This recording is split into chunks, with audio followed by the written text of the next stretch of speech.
you get overwhelmed sometimes with all the bad news in the newspaper and stuff, you know. You might see it in the newspaper, you put your computer on, it's just bad, bad, bad, bad.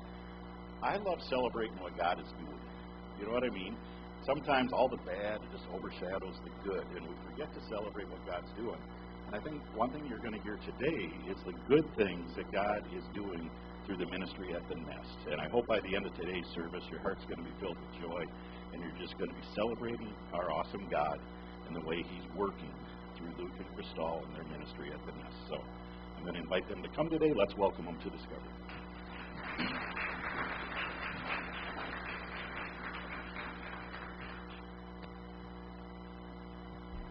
Hi, everyone. I think I'm a little bit too short for this, but I think it will work. There you go.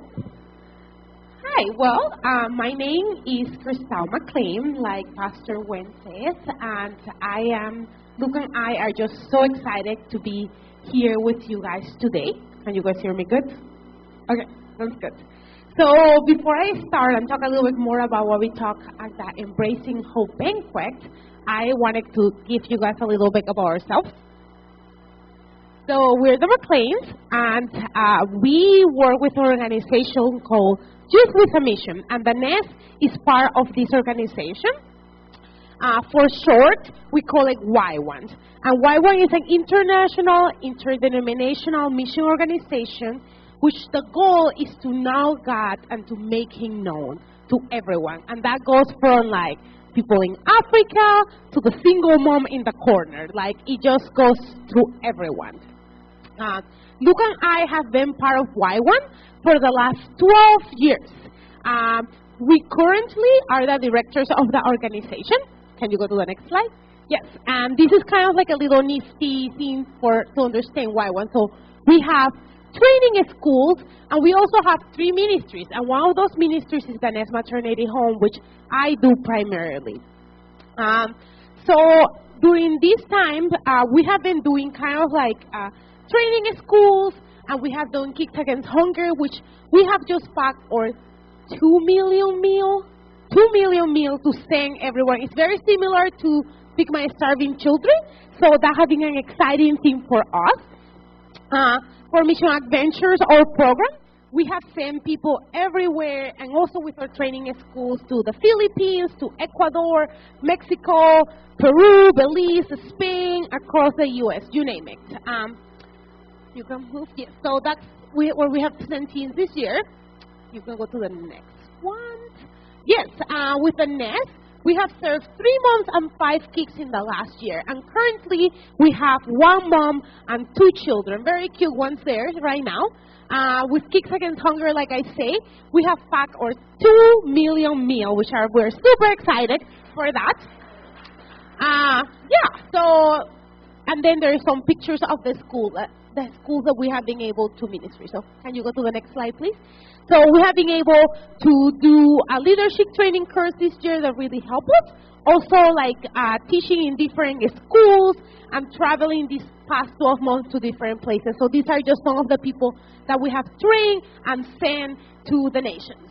So, yeah, some of our pictures of the Nest.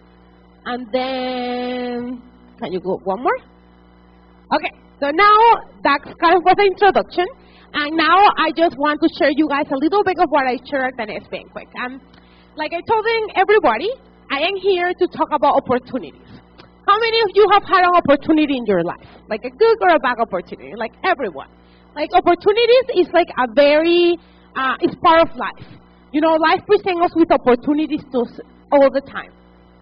Sometimes life presents us with very little opportunities, or opportunities that seem small on the moment. But over time, as we water those opportunities and they grow, they become like bigger things during that time.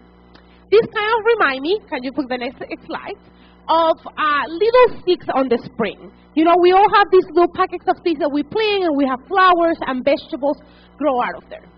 Let me tell you a little funny story. So at the Y1 campus, where the Nest is, we have these large pots of flowers. And this year, Mary Grace, one of our staff, had the amazing and terrifying idea to me of having our kids plant the flowers. And unconsciously when she said that, and I saw them doing it, I was like, oh, that's cute. But like where we live to where the office is, we need to pass these buckets of flowers every day.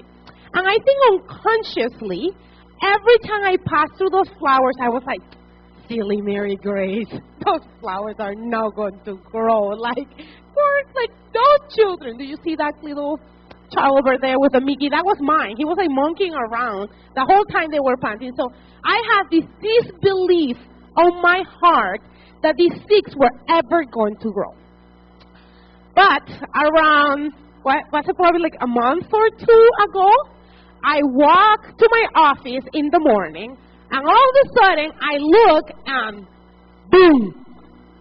Like seriously, I don't remember anything from them planting the flowers in the six to this, and I was just like in awe, and I was like, oh my gosh, these flowers just grew and they're so beautiful. And I was just really amazed about it, and it kind of reminded me that some opportunities are like that, are very small, but as we take care of them, and as God like waters them, and the sun grows them or whatever, one day they just flourish, and we don't even realize that. There is also other kind of opportunities. There is opportunities that in one moment, for good or bad, change our life. I have experienced both kinds of opportunities in my life. I have experienced opportunities that have grown over time, and I have opportunities that just have changed the course of my life forever. The next, and doing what I want, have been that kind of opportunities that have both represented things that grows over time and also things that have changed my life in 1 minute. 5 years ago, when Luke and me embarked ourselves together with our little families to start this ministry, we decided to work in this God-given opportunity that God gave us. The next and why one has been an example of the kind of opportunity that grows fruit over time, and also about the one that changes our life forever.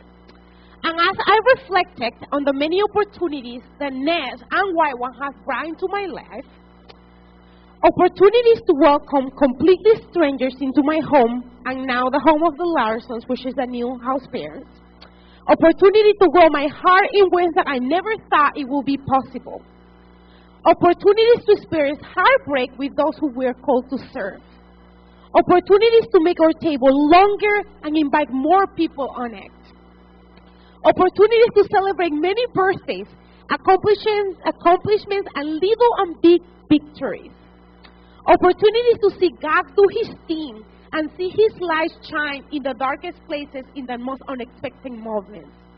Opportunities to travel the world and see what God is doing there. Opportunities to feed children here in the United States and around the world.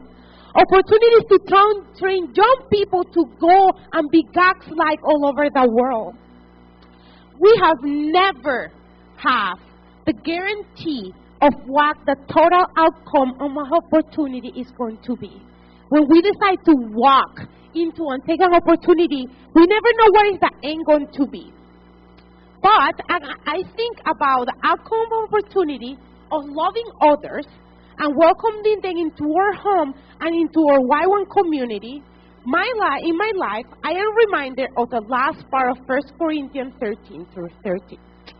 One thing I know here is that I really love the Amplified version lately, so I am going to be reading you from that one. But it says, and now there remain faith, which is abiding trust in God and His promises. Hope, which is the confident expectation of eternal salvation. Love, which is the unselfish love for others, growing out of God's love for me. These three, the choice is grace, but the greatest of these is love. As we open, you and me, open our hearts to opportunities in our life and to love the people that I have called us to love here and in other places, we need to be reminded of these three things. Faith, that we need to put our trust in an everlasting God, that He called Himself Father to the fatherless, and He called Himself the light of the world. Hope It's all about expectation and expecting that the character of our God is going to show himself. His love and care for all of us and for the people that we serve. And love that no matter how hard these opportunities will be and how much perseverance we will have to walk through them, we need to be reminded that his love is the bedrock that will forever chase us and the people that we serve.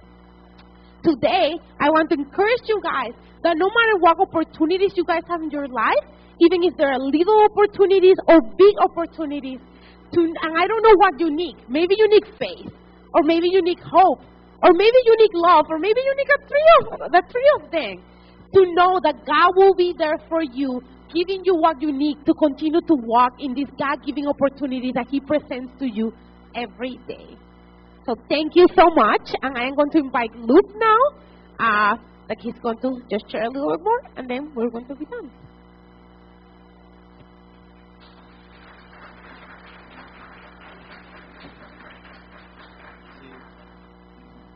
You put the better looking of the half first, that way people will endure you, right? But yeah, thank you, Chris, that was awesome. So kind of some of the opportunities that we've gotten to have this year in ministry, like Cristal said, sometimes they're just little seeds that we get to put in, and we don't really know what the outcome is. We're just being faithful and obedient to what God has put on our hearts to do, right? Because God speaks and we obey. And as we were thinking about some of the things that have happened, is in this last year we got to see a young pregnant mother in this pit of despair find out about the nest and find love and security in a home that she could come into. And in her spot there, with that finally having that love and security, she was able to be reunited with her toddler who was in foster care, because she was getting the support she needed, and she was also getting the tools she needed to be able to do it right. And though it's not like it was just this one-day thing, little seeds of faith were being planted, and all of a sudden one day we're in church and they're doing baptisms, and she's like, I'm ready for this, I'm going for it. And she's like, I'm going to be baptized. It's just like shot up after everyone had been baptized, and was like, I'm going for this. I'm doing this today. And Cristal and I looked at each other like, okay, we don't even have a towel, but let's go for it. And seeing her faith grow, and obviously, guys, you know, in some of these stories of despair, it's a long process for healing for them. Is God done with this story? Is it just this beautiful closure to that story? No, there's a lot of process going on, a long way that God is taking this young woman on. But the amazing thing is God is still at work and still writing the story. That seed and that plant is still growing. Amen? And we just got to be a little taking that opportunity of, we can do this. We have a bed, we have a place, we can do this. In some of our training schools, our missionary training schools that we run, we got to have a young woman from Brazil come up here just to learn English at first. Well, that was our hook. But we ended up getting her to stay because she knew that God had something more for her.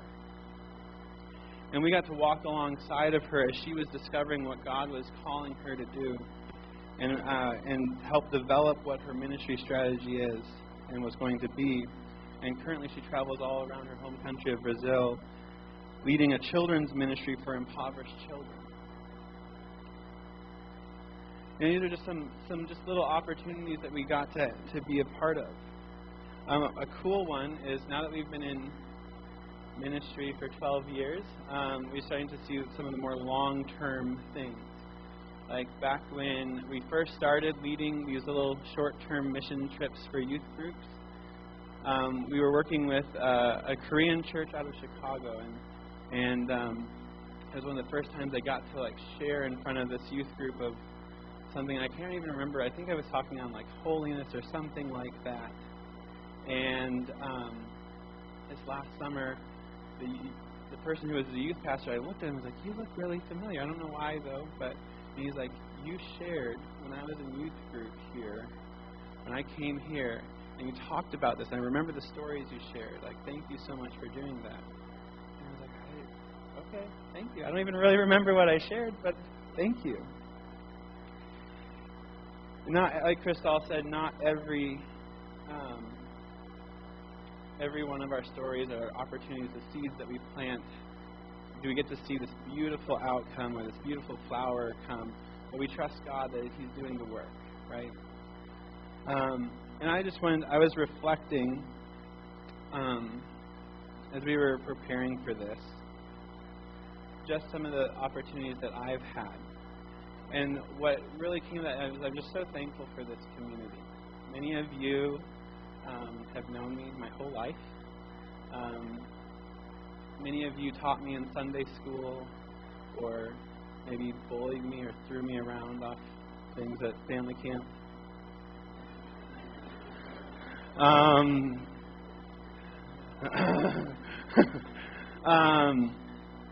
But this community has had a huge mark on me and what Cristal and I are doing.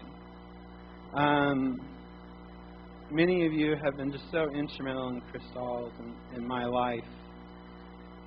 Many of you have been personally supporting us through your care, relationships, and finances. We're so, so grateful. And all the opportunities we've had, you've been a part of. Because it was over 12 years ago that I left this church to give 6 months to God in missions training. You know, naive little me, I guess. And you all supported me. And as I kept going, you continued to. And I was thinking back to this idea that after I did my missions training, I don't know if Wayne remembers this, but after I did my trainings, I was feeling like maybe I should continue in this. And I asked Pastor Wayne, like, hey, could we get together and just talk about some stuff? And he, of course, said yes. And I told him that I felt like I was supposed to continue with YWAM, and I wanted his counsel. And as, you know, he did, he said, well, what do you feel God's telling you to do, Luke? And I told him that I felt God was leading me this way to join YWAM full time. And basically Wayne just looked at me. He probably said it in more eloquent words or something, but he just basically told me, well, what are you asking me for then? Go do it. That's what 19-year-old me took away from it. And I'm, you know, honestly looking at this, I think at the time I was expecting more. I was expecting maybe, you know, more spiritual, maybe more like 5 steps to know what God's calling you to do in your life, or maybe I'll help you craft a plan for going into full-time ministry. But honestly, that simple conversation with Pastor Wayne, and many others I had with other people who were influential in my life, got to the heart of what I really was asking as a 19-year-old. I feel like God is speaking to me, and am I crazy? And here my pastor was affirming this, not that I was crazy, okay? But he was affirming this idea that I actually could hear God. And not just affirming me in it, but blessing me. And this is something that all of you as a community have done for Cristal. Have blessed us in the simple obedience to what God has put in our hearts. Every step of the way. I can remember one year we really felt, right after Cristal and I got married, that God was telling us to buy goats so that we could learn how to raise goats, because goats are the #1 livestock in the world, and if you're doing missions, you have to have something to give people. So we said it. And there was one time where it was really hard for us to buy the hay, and I don't know how my grandma talked the women of Discovery into buying hay for our goats so we could continue this project, but she did. And then, maybe she doesn't remember that. But then shortly after that, we got to take a trip to India and work in an orphanage where they were trying to figure out what livestock they were able to buy. And we got to help them pick out the right breed of goats that would be for their climate and what they had to sustain them. And it was this amazing thing. Or I can think of when we talked about all kinds of different things with many of you. You guys have been so supportive. You've seen this little opportunity and you've blessed us in it. And I can tell you, for me, what started as this thing that Pastor Wayne affirmed in me, that I could hear God's voice. And I wasn't crazy in that regard. Crazy in maybe some other things. But this lesson I've seen of this, I can hear God, and you guys affirming it in me, has been one of the main tools in my missionary tool belt that I use. Because when times go hard, I can always remember, what is God saying to me? And I can dig into it.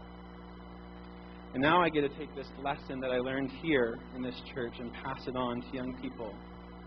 And many of the people that we get, whether they're students in our training programs, whether they're young mothers coming in, or it's our staff that we're walking alongside, discipling and mentoring, we get to say, when they come with their problems, we get to first start off and say, what's God saying to you? And for many of them, it's the first time they're like, wait, God actually wants to speak to me? Yeah. And we get to walk alongside them as they see it. It's amazing to see a young mother in a crisis situation for the first time realize that God actually cares for her and exactly where she's at. And I thank you for you all participating in helping plant that seed of faith in me in my life. And now I get to use that in our ministry, and Cristal and I get to use that in ministry. And so, really, as we're kind of just wrapping up our ministry update for you guys, I just want to thank you guys for being a part of this. Because, like I said, it's through all of the relationships we have here that we've gotten to be able to take these steps of faith and go and move forward. And we wouldn't be able to do what we're doing without you. Truly. So let me just check my notes to make sure I'm where I'm supposed to be. And I checked the time because Wayne said I had a specific time I had to be done at. We all know Pastor Wayne doesn't go long in his sermons. Ever. But really, as we do this, there's just so many things going on. Like Pastor Wayne said, there's hard things going on in the world. But yet there is good things. Seeing single moms who the system is kind of all against and everything, but with the support they need, be able to move forward. Getting to see in some of war-torn areas in the Middle East, some of our missionaries that we partner with, they're seeing people come to Christ in numbers that mainstream media wouldn't tell you about. One cool little thing here, this is kind of like a spy gadget I have here, that if you're going into a closed nation, it's just a cell phone charger if customs stops you. But what we've gotten to do is we've gotten to get these into countries like all throughout the Middle East.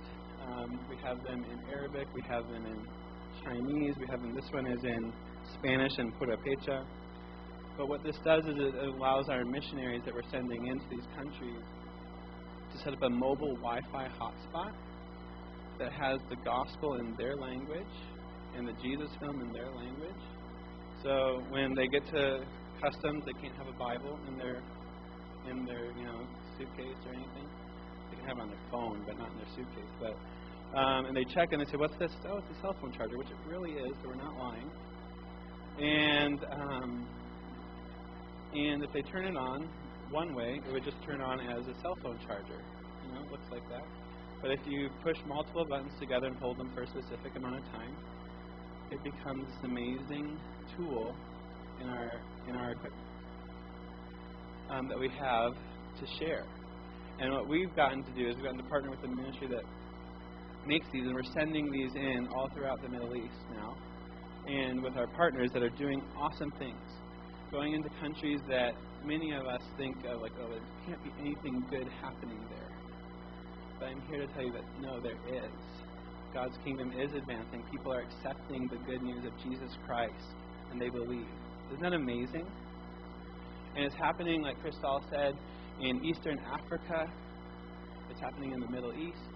And it's happening with the single moms in the corner that don't have any hope.